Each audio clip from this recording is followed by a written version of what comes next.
Okay. Okay, so here's your routine. So we're going to open up that space right here in the shoulders so that you can get the shoulders back and down. And I talked about how the bunda right here, the lock, creates space in between the ribs and the hips.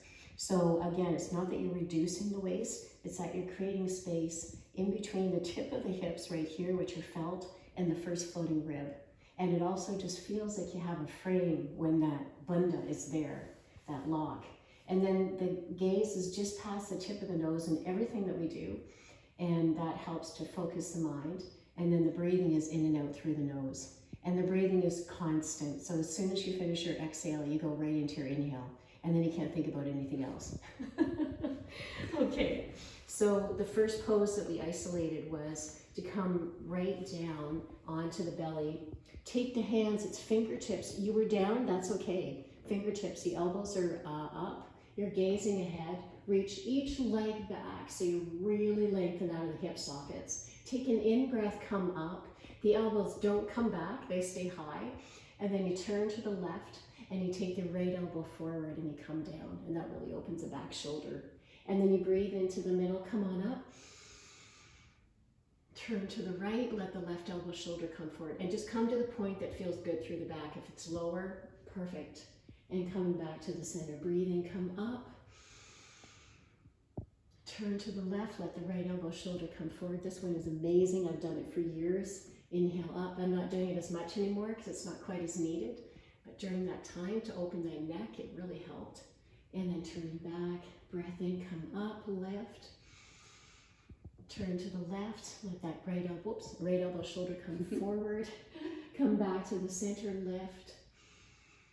And you can go slower too, feel free. I'm just really showing the form. And then coming back down. And then you can do a child's pose, hands beside the chest, elbows in, toes pointed, breathe in, child's pose back. Really reach the arms out there, let the head fall. So you're releasing right to the forehead. And the tailbone comes way back.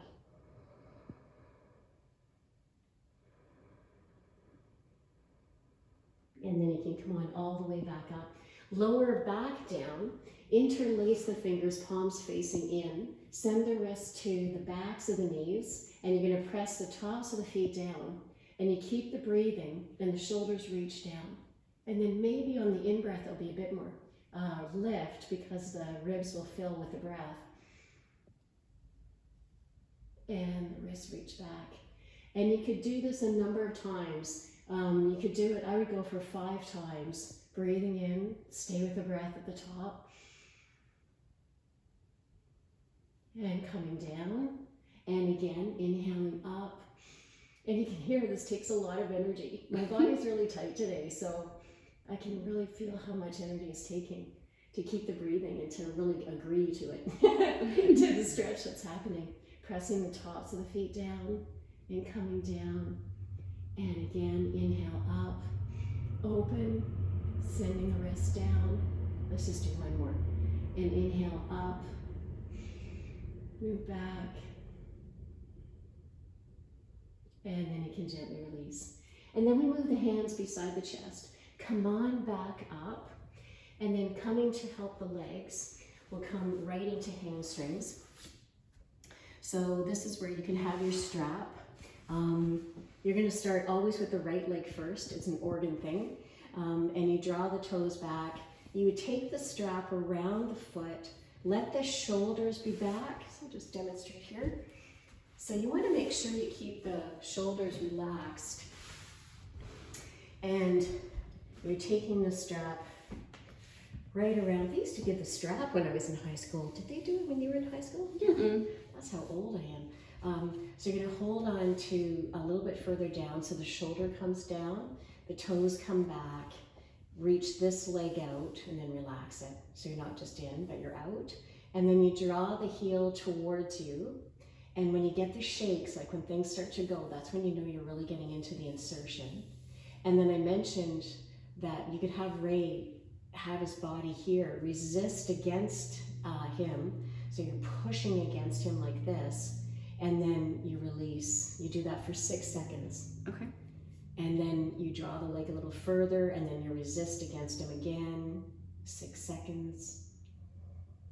There, and then release. And then you do it one more time, and he sees if he can pull you a little further. You might need to bend, that's okay, because that'll help to get, the bend will get into the top of the hamstring more. So, no, sorry, we're gonna keep you straight, because we want the insertion more. So yeah, we won't bend the leg as much as you can. So if you're here, resist against Ray that way, because you might notice that you'll get that bottom knee, behind the knee a lot more. And then, just take the strap off and take the leg over. So you're gonna reach over like so, and this arm is out to the side, gaze, and instead of like turning, which just let my hip go, you're gonna keep the leg out, because that will come into, again, that outside hamstring, and you were really good on this one.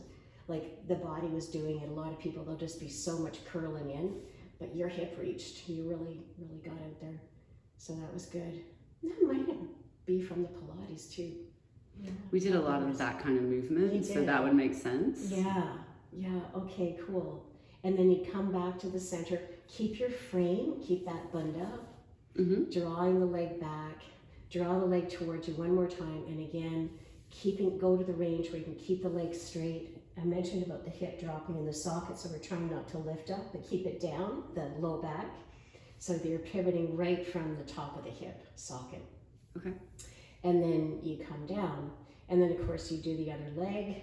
So coming up, grabbing the strap, take it around the ball of the foot, and then do the whole darn thing again, so that you don't miss a thing.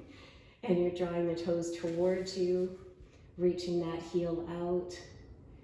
Baby toe side comes back. That really helps to get the knee, that's toes coming straight back, trying not to curve them in. And that gets the Achilles and the whole line that you're accessing when you do that.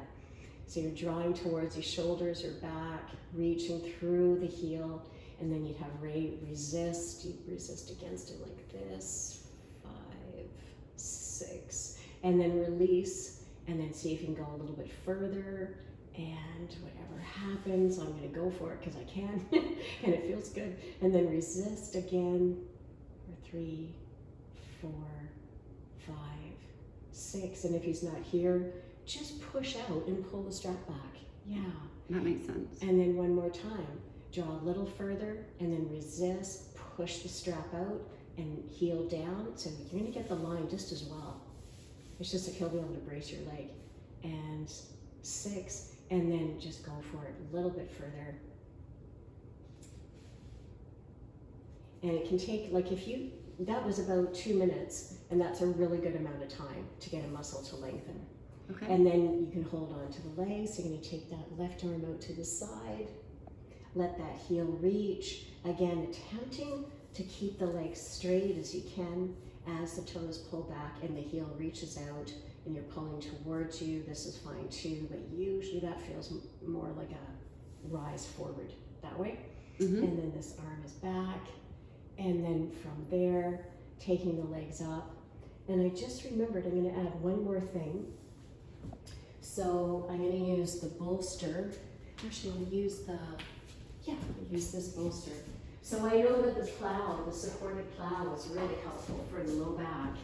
And so you're gonna imagine you might use like a step stool or this, and you're gonna take the legs up and over, and then take the feet right onto the bolster.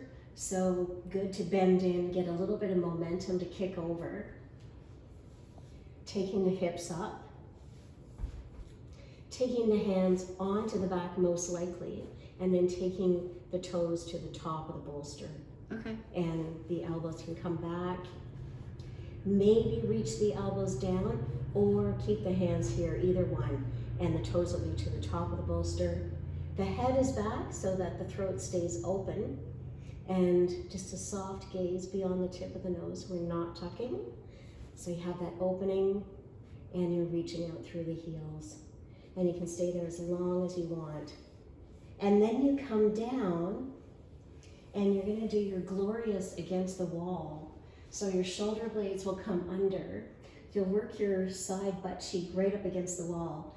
take the legs up, and you can play there. Like one of my favorite things to do is to bring the legs all the way over to one side, and then you get that side of the hip opening, and you've got the leg baseboard pulling your legs, and it's so good through the hips. So that's a really nice one to do for the legs. And you could stay up the wall for about a minute. Okay. Yeah, and that's it. Love it.